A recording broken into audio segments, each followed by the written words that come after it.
नमस्कार मु डॉक्टर रोहानी आपनका संगे इंदिरा आईवीएफ कटक एबे कोरोना समय रे आशा करछु आपण माने सुरक्षित थिबे एवं सुस्थ थिबे ताहेले आपण माने जानि थिबे कि हमर इंदिरा आईवीएफ कटक रे गोटे नुवा ब्रांच खोली सलानी एवं एटा पूरा संपूर्ण भाव में फंक्शनल अच्छी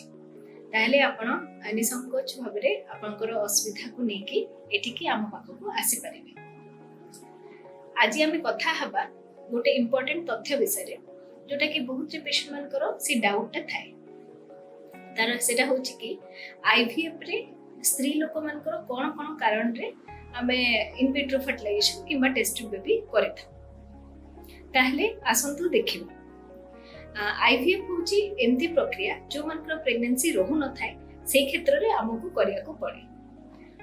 किंतु तार केतेटा इंडिकेशन अछि जो थरे कि हमको डायरेक्टली आईवीएफ को जीवा को पड़े थाए से भितरु स्त्री लोक मानकर जो इंडिकेशन अछि सेतरे प्रथम सबटे इंपोर्टेंट कारण होछि ट्यूब तीटा ब्लॉक हबा जदि दी पटे ट्यूब बंद ही जाइछि कोनसी कारण जेमति कि ऑपरेशन किबा भितरे लाखी लुखी जाइछि इन्फेक्शन जोगु किबा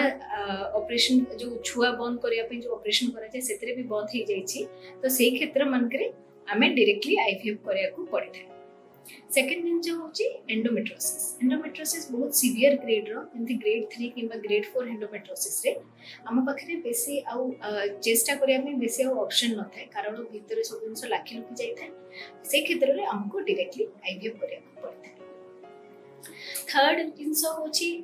एमती नॉर्मली स्त्री लोक मानकर 40 वर्ष परे अंडा संख्या कमिबाटा आरंभ किंतु बहुत क्षेत्र मानकर देखा जाईची कि बहुत शीघ्र स्त्री लोक मानकर आजिकली अंडा संख्या कमी जाउछि ताको हमें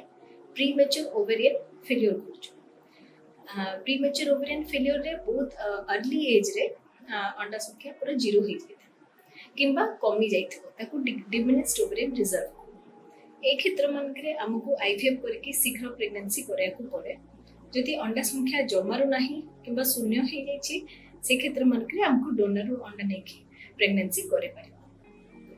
आजिकली आ गोटे इम्पोर्टेंट जिनस होची कि बहुत वर्ष धरि की चेष्टा कला परे भी सब प्रकार ट्रीटमेंट कर सारा परे औषध देकी आईवाई करिकी सब ट्रीटमेंट परे भी जति प्रेगनेंसी रहुनी हम पखरे लास्ट ऑप्शन थाए आईवीएफ कारण सेतरे सक्सेस रेट भी बहुत अधिक थाए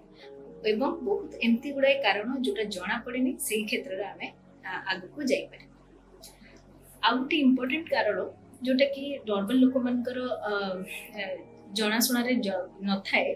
होची कि जदि माँ बापार कोनोसी एमती रोग रहुची जेनेटिक रोग जेमति कि sickle cell thalassaemia cystic fibrosis से क्षेत्र रे आमे जदि जानिया को चाहिबा कि छुआ को से रोगटा जीवो ना जीवनी आजिकली आधुनिक ट्रीटमेंट आसी गलानी पीजीटी कहंती preimplantation genetic testing. PGT testing रे आमे आईवीएफ करके भ्रूण तैयारी करू से भ्रूण गोटे सेल नै के टेस्ट करू से टेस्ट रे आमे जानि परथाउ कि को भ्रूण रे से रोगटा नाही माँ बापर जो रोगटा अछि तो जो भ्रूण रे से रोगटा न थाए सेटा आमे इम्प्लांट करि पारि। एटा बहुत भलो एवं आधुनिक प्रकार प्रक्रिया जोटा कि बहुत लोक माने जानि न था